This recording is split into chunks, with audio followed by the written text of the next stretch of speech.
Good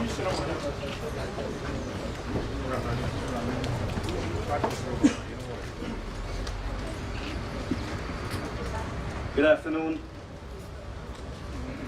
Mr. Kemaraj Ramjatan, MP, Honorable Minister of Public Security, Commissioner of Police, Mr. Sila Prasad, DSM, Divisional and Branch Commanders, Senior Officers, other special invitees, members of the media.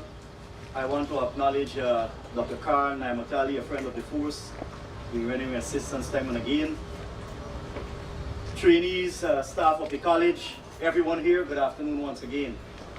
We are here gathered for a simple, short, but exceedingly important activity now in the life of the Guyana Police Force, here and thereafter, and that is to say, the opening ceremony of Silal Prasad Fitness Center. You and I know very well that health is not merely the absence of disease or infirmity, but a state of mental, physical, and social well-being, particularly relating to law enforcement officials who are required to discharge role and functions distinct and separate from those required in other occupations or other callings on this earth. It is important that we lead by example in terms of our fitness, in terms of our fitness for role, in terms of our readiness. We all know that physical training, some level of training, keeps us alert, helps us with our confidence, helps us with longer hours of work, helps us to concentrate, helps us to be more sound, and helps us with our general way of life in terms of being more disciplined, in terms of what is required as a member of the Guyana Police Force. With these few words, I think it would be exceedingly important that I call on the person who has been the driving force under the Commissioner, which led to the realization of this very important project. And that is to say, Assistant Commissioner Nigel Hoppy, the Finance Officer, to give us an overview of this project. I want to also acknowledge the presence of the PS, Ministry of Public Security, Ms. Danielle McCalmon and staff. Hoppy.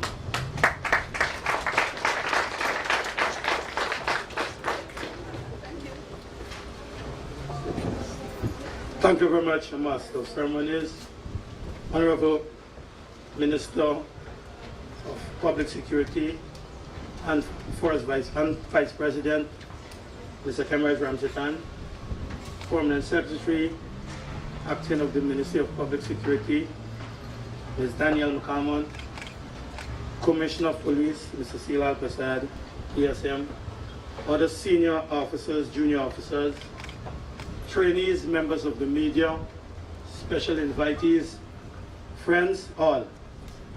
The contract for the center was signed in December 2014 to the tune of $21,064,597. The contract for the project was executed by contractors Navin and Son Construction.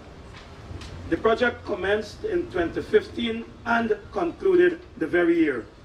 Breakdown are as follows. Preliminary works, $361,000. Robbing and excavating, $795,000. Superstructure work, $12,114,405. Plumbing, construction of sauna and acquisition of pumps, $2,881,692. Electrical works, including installation of AC units, $2,369,350. Painting and finishing touches, $2,543,150. A further $6,215,000 was allocated in the 2016 budget to equip the gym or the fitness center, bringing the total cost of the project to $7,279,579 for the Silal Prasad Fitness Center. That's the overview, and that's the cost of the project. Thank you very much.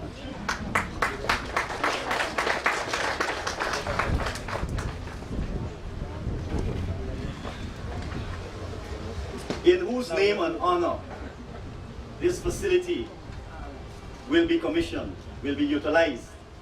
It is therefore signal for the person who's leading the force, the Commissioner of Police, Mr. Siddharth Prasad, TSM, to make his own remarks. Sir.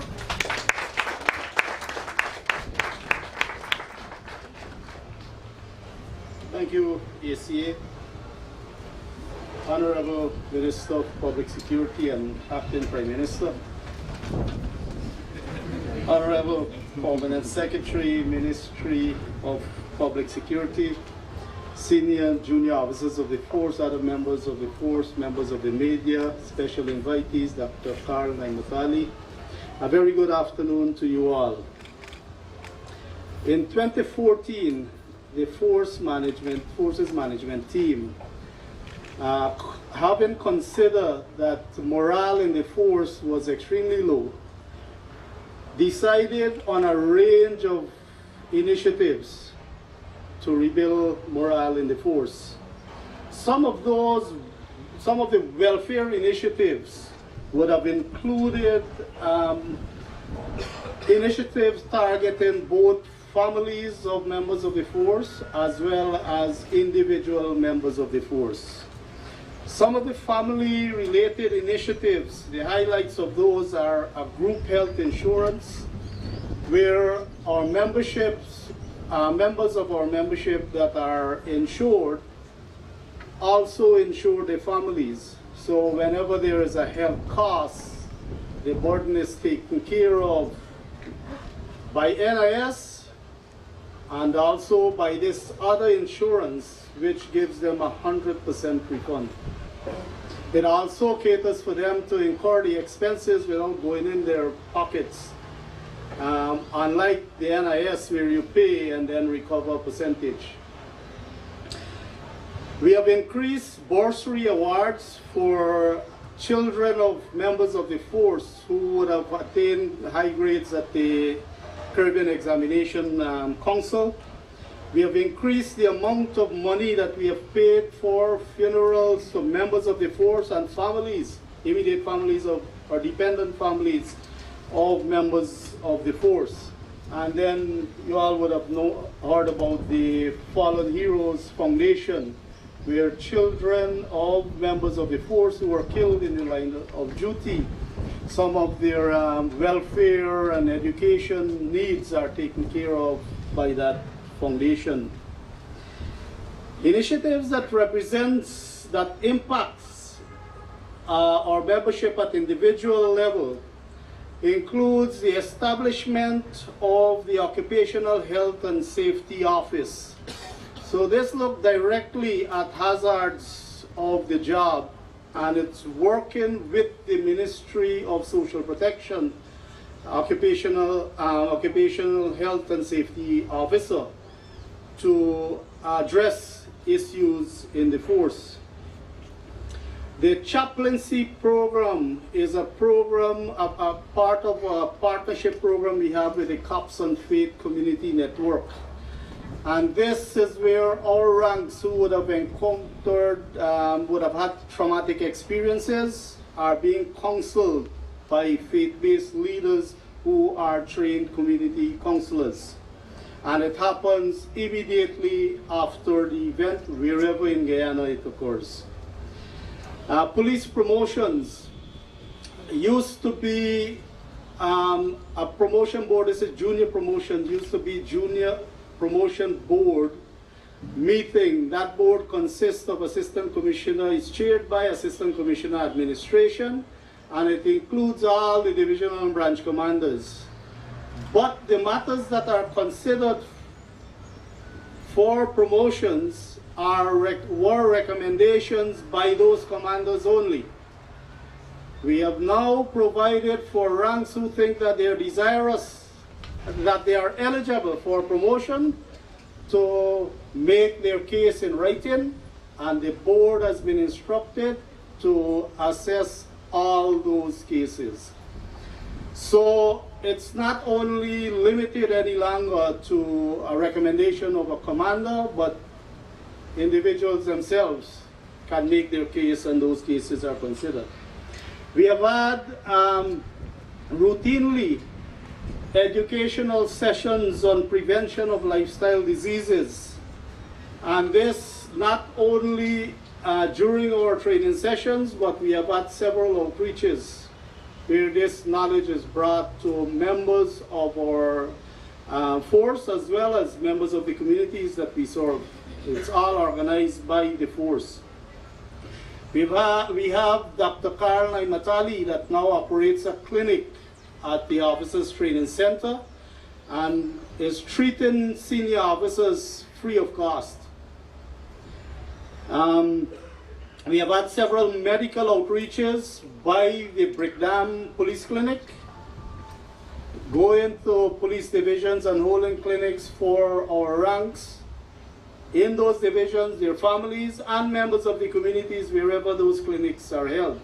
We have also organized on a wider scale in conjunction with the Ministry, or with support from Ministry of Health and volunteer doctors, several outreaches in different places in Guyana.